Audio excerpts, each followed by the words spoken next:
Welcome to the Sparky Coach podcast. This platform was built by Sparkies for Sparkies. We simply exist to make business owners more profitable, or businesses more profitable and more predictable. So we want to work with people that work hard because we love working hard too, that work smart because you got to be on top of the business, people that are kind because no one likes a dickhead.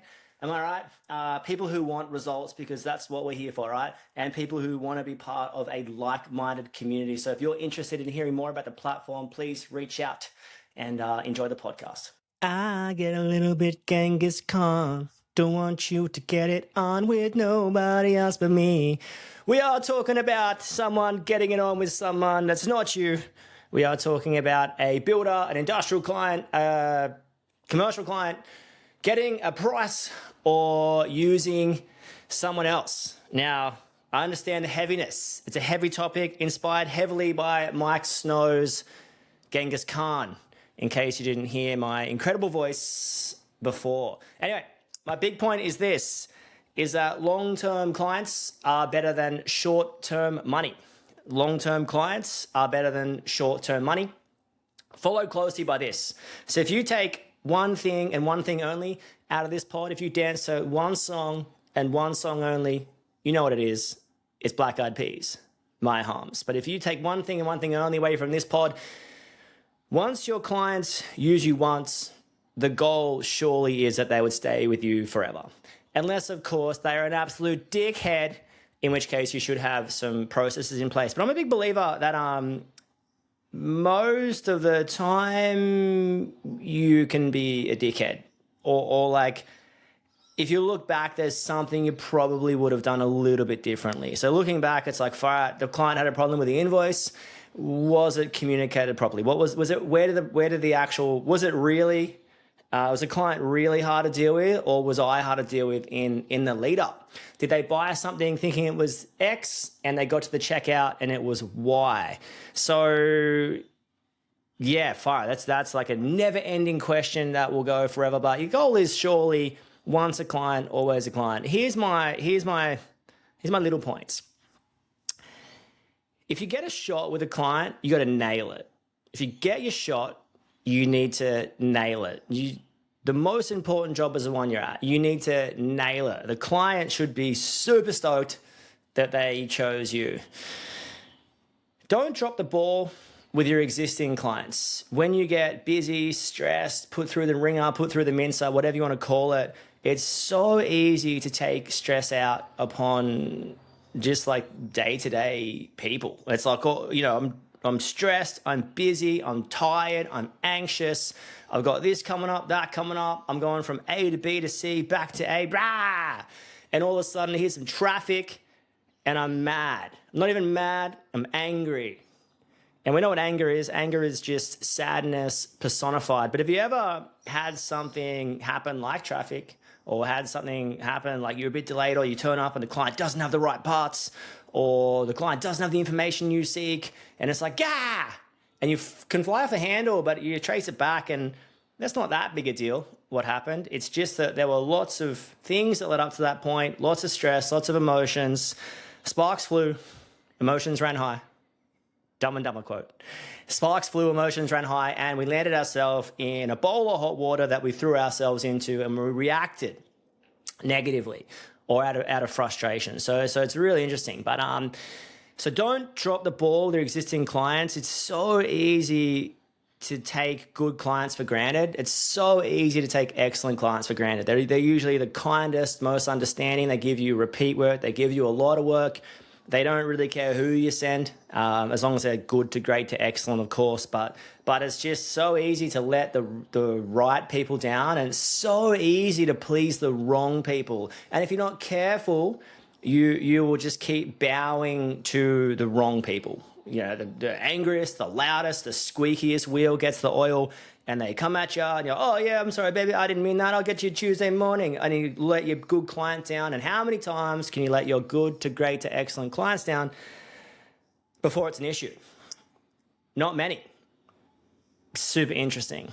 And other than that, make no mistake as well, you try not to drop the ball, you will drop the ball. Professional athletes drop the ball you drop the ball. The goal is to never drop the ball or to rarely drop the ball. It's got to be rarely. It might not be never, but it's got to be really rarely. Maybe the goal is never, but everyone's going to make a mistake from time to time. If you do ever drop the ball, you need to own it, and you need to own it quickly. We just finished a pod on sort of staff making mistakes, and if you've made a mistake, you need to call it out. Instead of them coming to you, you want to be the one going to them. Hey, we've stuffed up. So it's, yeah. But when you get your shot, you need to nail it. Now, it's super interesting because we've got this whole philosophy, the most important job is the one you're at, and once a client, always a client, and long-term clients are better than short-term money. But there is going to come a time in your business life when the client gets a second quote or the client gets a second opinion, and you can reference that. It might be a builder, it might be an industrial client, it might be a commercial client, it might be residential Betty. It doesn't really matter who it is. At some point, they're going to branch out, and the goal is that they would trust you enough to let you do their work consistently. And we all know with the residential Bettys, everyone's changed a light bulb for Betty and hasn't charged her. And all of a sudden, out of the woodwork comes Betty's son-in-law's brother's best friend, who's the best builder around, who you've been trying to get in with and you can't get in with. And now you're all of a sudden in with. I also want to say this. This wasn't on my list, but it's kind of frustrating me a little bit. So many people have issues with builders, and it's not all the time, but it's got to be it's not a 50-50 split. A lot of the times, I was chatting to someone the other day who has an issue with the builder, and I was just like, I think you're in the wrong.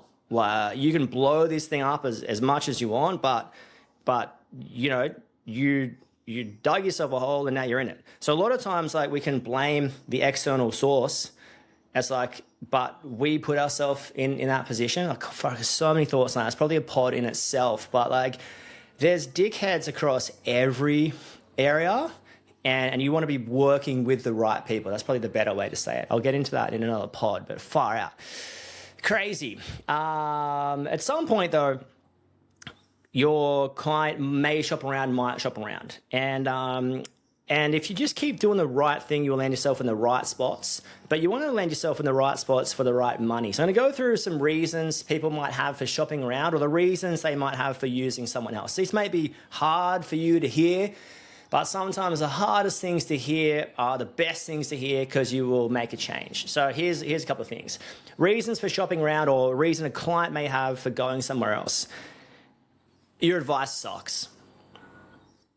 Your advice sucks, or it doesn't land. I was recently chatting to someone who shall remain nameless, and it's like they just made it so difficult for the client to get a price from them. Oh, I got to check with this, I got to check with that. Oh, actually, your max demand is going to be out of the moon out here, and it was just all problems and no solutions. Have you ever been that person? It was like maybe you don't know how to do the job, or the job is a little bit out of your realm, or you're a bit too busy for the job, and all of a sudden all these problems come up. I have to apply to the supply authority. I'd have to get a data logger and put that on and check for max demand. I'd have to do this. I'd have to do that. Oh, it's going to take a lot of work.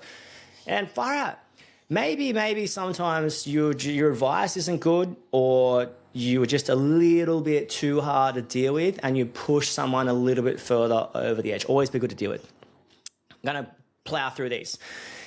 The client is required to get 3 quotes. Now, that's not uncommon, specifically in a larger scale. The client must get 3 quotes, and some of them have it part of their policy. And I remember chatting to this builder. I wanted to get in with this builder for so long in Sydney, doing excellent work, maybe some of the best work in Sydney. And I remember getting my opportunity, and I remember it was about a $700,000 job. I think I've shared this story before on the pod. And I put together the price, and I remember there's a couple of things, real red flag. A real red flag was reading through the fine print, and they basically, if the plans had a revision, then you had X amount of time. I think it was 48 hours to send the variation through. Otherwise, you missed it. And I was like, oh, that seems like pretty tight timeline. So they'll just highlight that, you know how they highlight that in the red bubble and send it through with what's changed. And they're, oh, no, you've got to find that yourself. And I was like, okay, ding, ding, ding, ding. Red flag. That's psycho. Like I'm not comfortable at that point. And I called my friend who was sort of done some jobs with them in the past. This guy was a plumber, legend guy. And I was like, what's the go with these guys? He's like, yeah, they have to get 5 quotes now. I was like, far out. So I'll just become part of the wheel, you know. And this is the craziest thing about chasing people that you want to work with, specifically through Estimate One and specifically through, you know, just cold calling and emailing. And you can reference this to anyone.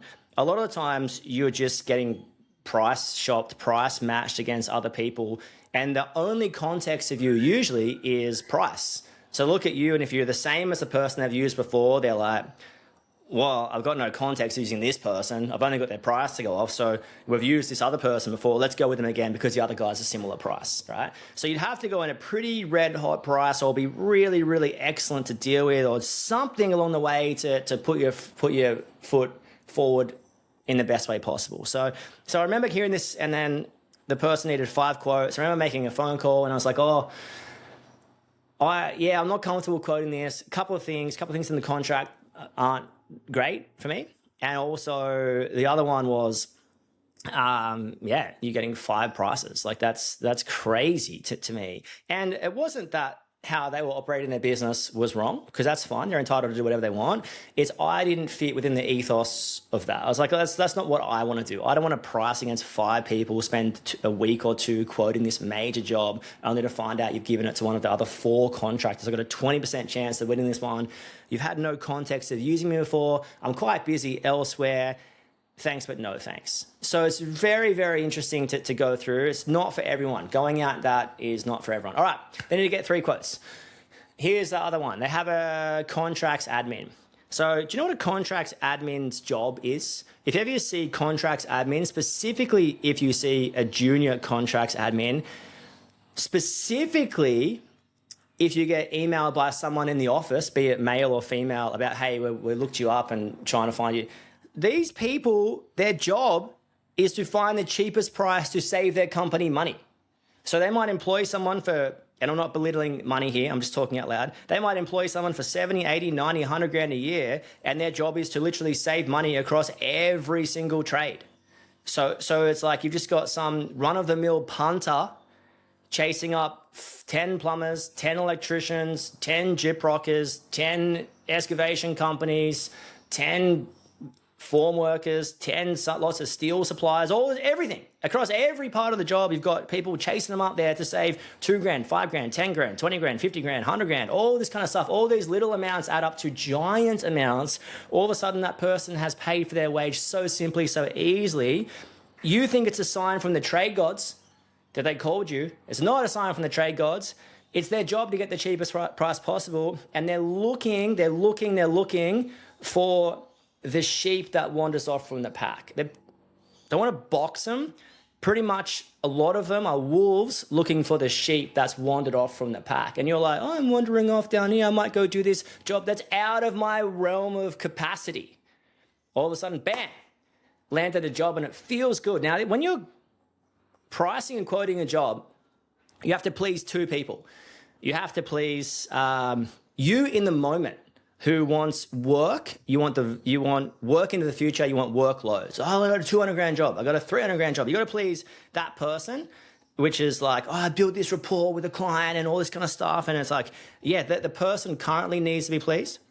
Also, the person in 18 months time or 12 months time or 2 years time, when you finish the job, has to be pleased. How did the job go? Am I happy working with these people? Did I make money or not? So too often we please us currently. And this isn't just business, this is in life. We please us currently. We want what we want and we want it now. I want heaps of work for a builder, for a commercial client. Cool, I got it. Yeah, let's crack some kombuchas and pour them over our head. All of a sudden in 12 to 18 months time, we've landed ourselves outside of in a job that wasn't profitable, that was really hard to deal with. And psycho level, going back to what I was saying before, where too many people price jobs out of their capacity for people they don't know, So you're going to price this job and land it for a client and it's going to owe you $200,000, $300,000 and you don't know them? It's psycho. It's psycho. Like, don't do that. You don't have to put a foot wrong from here. You don't have to do anything that's outside of your comfort zone. You don't have to do it. If it's outside your zone, if you're a 1 or 2 person band on a giant project, it's probably not the ideal fit. And if you don't know how to price it and you're literally pissing in the wind, you're throwing a dart at a dartboard that doesn't exist and you're blindfolded and your feet are tied together, you don't have to do anything you're uncomfortable with. You don't have to put yourself in rapids if you can't swim. Now, some people can swim and they want to go in there. That's cool. If you're making an educated decision about prices and numbers and contracts and you know what you're doing, great. If you don't know what you're doing, then play in the kiddie pool. And I don't mean that with any disrespect. There's a lot of money in the kiddie pool. There's way more money in less than sub 50 grand jobs, realistically. And yes, you can make money across jobs of all sizes, but it's like you don't have to jump in the pool if you can't swim. And too many of our egos are associated with like, oh, I landed this job, oh, I got this client, oh, I got the big team. Cool, who cares? You making money? That's the better question to ask yourself. Do you know how much every job is, you're profiting from every job? Do you know what your margin leading into that job is? Do you know you have the team to facilitate it? And now, I'm a big fan of going a bit out of your comfort zone, but psycho levels out of your comfort zone, you got to check yourself before you riggedy wreck yourself. Another reason for someone shopping around and using someone else. They shopped around with you originally, like I was saying before. How did you find about them? Maybe they just don't hate the player, hate the game. Oh, I was seeing multiple people. Yeah, we got all different people using you. You thought it was just you. It's not. I've got families in other places. Crazy times. All right. You don't have the capacity.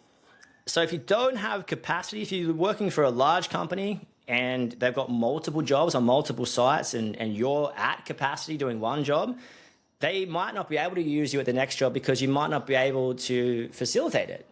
They can't have, imagine a client calls you, like, oh, I need you at Stewart Street, but you're on their other job down the road at Brett Street. And it's like, oh, I can't. So now they're slowing themselves down with someone on their other job. And so they're basically shooting themselves in the foot. It's crazy. So you might not have the capacity, and that's all right. You used cheap materials last time. You took advantage of them last time. You don't have the right team. Your product let them down. We could spend hours on this. People shop around a lot of the times. If you've got a good client and they start shopping around, chances are you've dropped the ball somewhere. So you've sent an average person to the right job, you've tried to cheap out somewhere, you've tried to do I'm not saying you've tried to do the wrong thing, but you know what I'm saying? You haven't fulfilled your end of the bargain properly. You were difficult to deal with. You charged your variations too late. You had the money conversation too late. You got your invoice in too late. You didn't see that section when you priced it, and now you're wondering why you've got to have someone at every concrete pour when it was in the contract. So sometimes you can basically far out. Like you basically, product wasn't good enough, and they've shopped around. Now the goal is that would never happen, but it happens. So this is why closing the week, you got to reflect on, is my product good enough? I've got this ideal client, they're shopping around. Why? Because my product's not good enough. Interesting. And this is at the growth stage of business, especially when the product goes from you, or you're on site, or you're still got your finger on the pulse in the pie. You can sort of maintain quality control. As you step away, move north or south or sideways or whatever, now, is the product still getting delivered to the same standard that you set out when you started the business? A lot of times, no, or it's different. And we need to basically make sure, to the best of our ability, that it remains typical and consistent.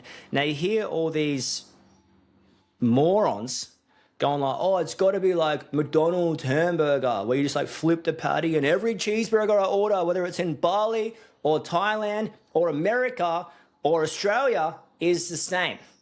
And I'm only saying, I know Rich Dad Poor Dad says it, or the E-Myth or something like that, and it's a great point.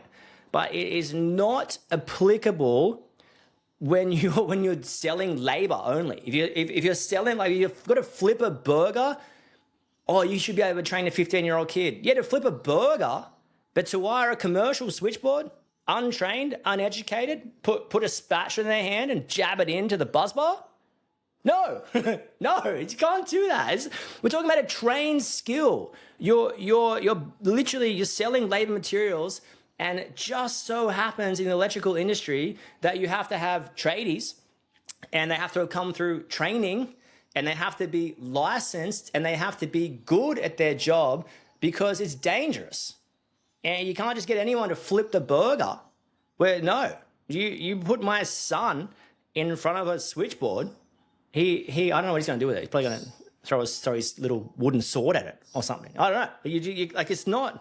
It's a trained, learnt skill. When you're selling labor and materials, not a product, it's totally different. It's totally different. So my danger is with these coaches in the coaching industry going, put a system in place. Cool, yeah, but a lot of systems you don't have to be working for 15 years to be skilled enough to implement them.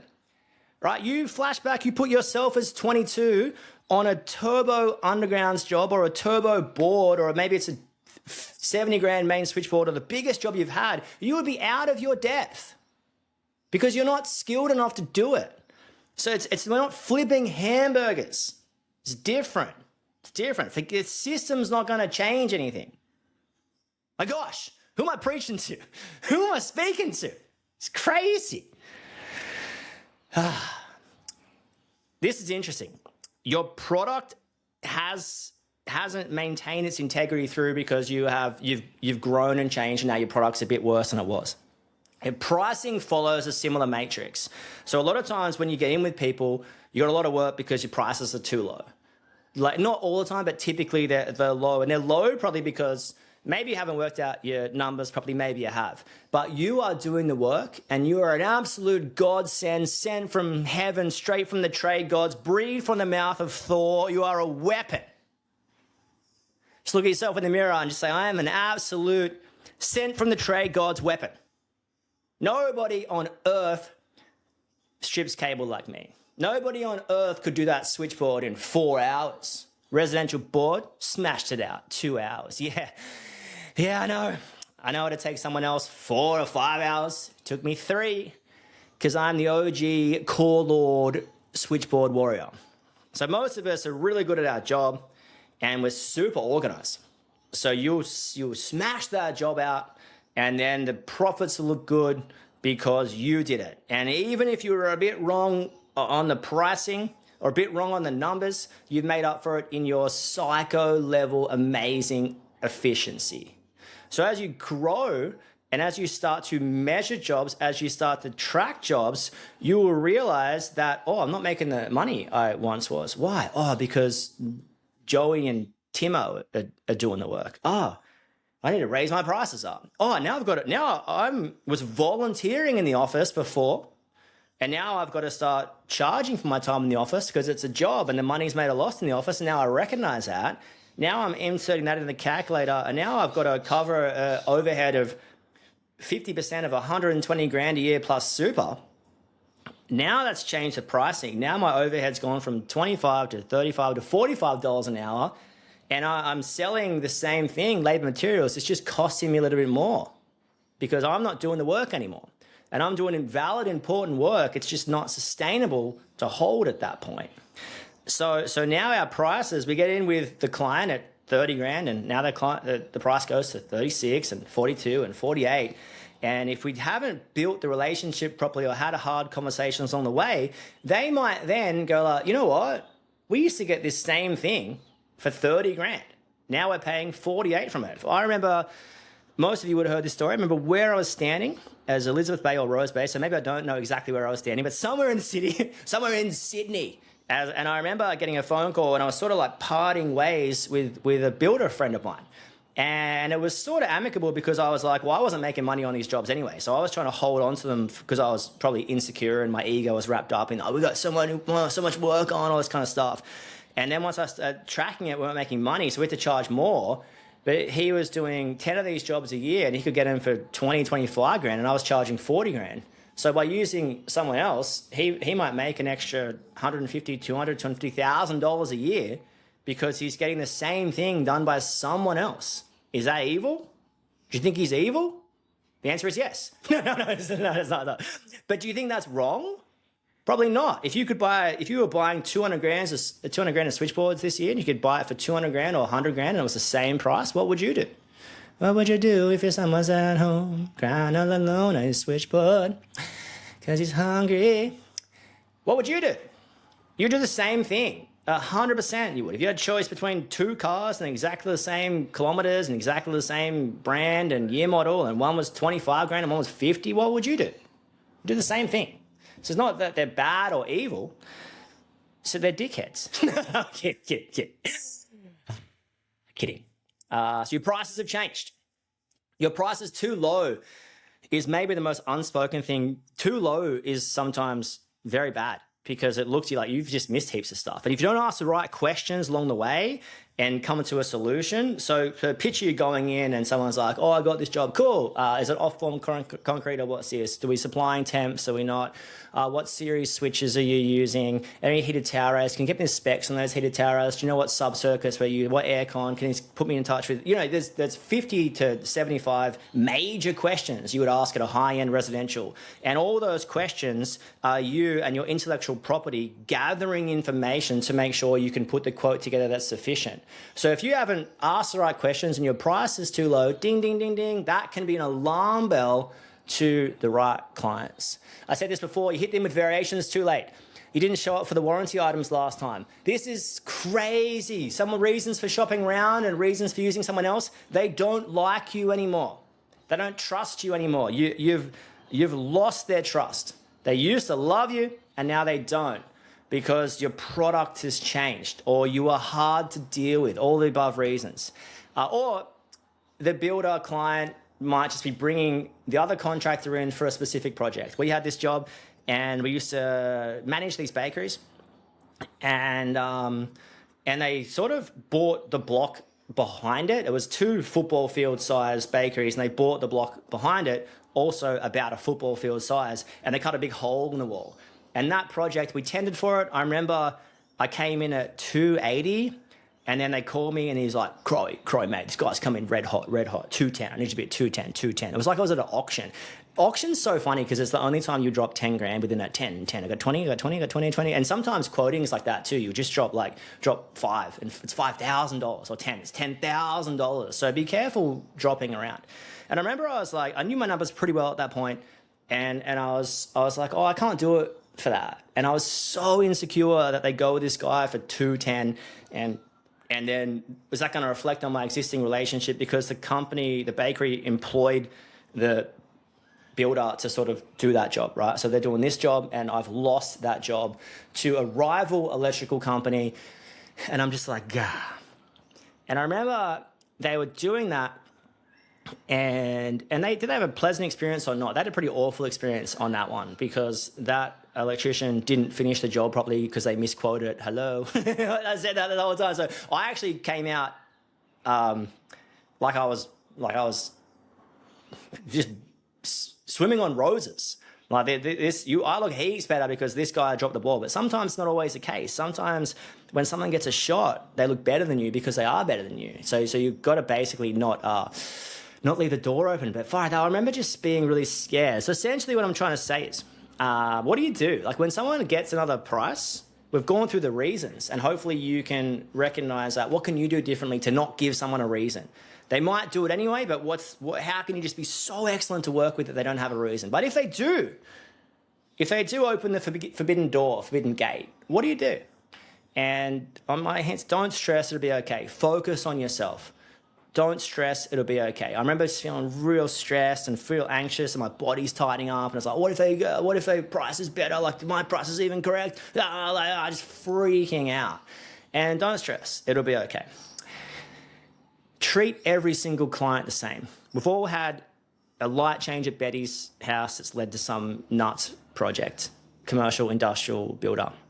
a repeat client. Treat every client the same. The most important job is the one you're at. Make sure you're doing an excellent job. Keep your product really good. Keep doing the right thing. Keep employing the right people. It's no good to have the wrong people on the right jobs. People say I harp on about staff and finding the right staff. It's just I've just seen it cost too many people good contracts because they sent the wrong person to the right job, or they held on to the wrong person for so long because they felt bad all of a sudden to land themselves in a situation when they lose their ideal staff member or ideal client because they didn't want to work with this non-performing staff member. Now, what is the best way to lose high performers, staff and clients? Keep working with average people. Let them work with average people and you watch them leave. Employ the right people. Do what you say you're going to do. You can see what do you do? All the stuff is pretty easy. It's like keep doing the right thing. Do what you say you're going to do. Employ good people. Work with good materials. Be excellent to deal with. When you get your shot, nail it. If you've dropped the ball, own it. But just focus on how can I not drop the ball? Like if I was to drop the ball, where would I drop it? And how can I not do that? So what can you do about it? Well, the answer is like pretty simply nothing. Sometimes people are going to shop around. That's okay. But you need to double down and focus on your product. Make it absolutely excellent. Be excellent to deal with. Employ excellent people. Keep doing excellent work. Make sure there's no miscommunications around price. Make sure you know your numbers.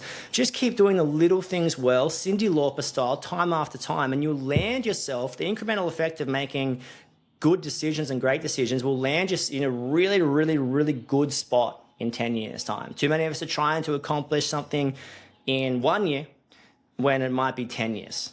So maybe you got to reset the goalposts of like, I'm trying to get like 5 staff members by the end of the year. Cool. What about 10 years? What about 20 years?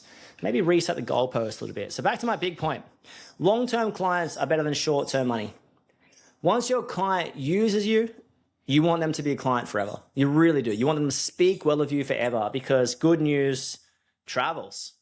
Might not travel fast, doesn't travel as fast as bad news, but good news still travels. So keep doing the right thing, keep being good to deal with, keep doing excellent work, keep employing the best people in your industry, keep one foot after the other, bang, bang, bang, bang. And before you know it, in 5 to 10 years, you've got an absolutely outstanding business that's making money.